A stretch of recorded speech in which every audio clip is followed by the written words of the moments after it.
আগামী ১ নভেম্বর থেকে পর্যটকদের জন্য খুলে দেওয়া হচ্ছে সেন্ট মার্টিন। বৃহস্পতিবার বিকালে সচিবালয়ে প্রেস ব্রিফিংয়ে এই ঘোষণা দেন বেসামরিক বিমান পরিবহন ও পর্যটন উপদেষ্টা শেখ বশিরউদ্দিন। বিশ্ব পর্যটন দিবস উপলক্ষে আয়োজিত সংবাদ সম্মেলনে তিনি জানান, বাংলাদেশের একমাত্র প্রবাল দ্বীপ সেন্ট মার্টিনে চলতি বছরের নভেম্বর থেকে শুরু হচ্ছে পর্যটন মৌসুম। আগামী বছরের ফেব্রুয়ারি মাস পর্যন্ত ভ্রমণ করতে পারবেন পর্যটকরা।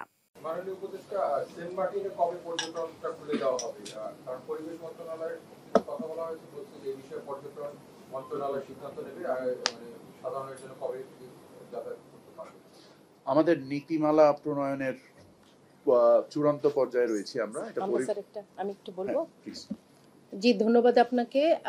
এই বিষয়ে আপনারা জানেন, আপনিই বললেন যে পরিবেশ বন ও জলবায়ু মন্ত্রণালয়ের সাথে আমরা একযোগে কাজ করছি। আমাদের ট্যুরিজম বোর্ড এই জাহাজ শিল্প, কারণ ট্যুরিজম খোলার আগে আমাদেরকে সকল বিষয়টা একাধারে যেমন পর্যটকদের নিরাপত্তা দিতে হবে, আর যেহেতু এটা আমাদের ইউএন ট্যুরিজমের একটা হেরিটেজ জায়গা, আমাদের প্রবাল সবকিছু সংরক্ষণের জন্য আমরা 1 নভেম্বর থেকে আশা করছি খুলব, সীমিত যেটা আমাদের 2000 করে প্রতিদিন যাবে।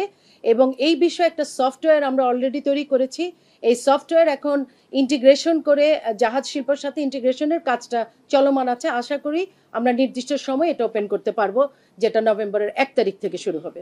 আমরা যেটা মনে করছি যে আমরা প্রথমে ডে ট্যুরটা শুরু হবে, তারপরে শেষের 2 মাস থাকতে পারবে রাতে, তবে সংখ্যাটা 2000ই হবে। এবছর সম্ভবত আমরা ফেব্রুয়ারি পর্যন্ত কন্টিনিউ করব।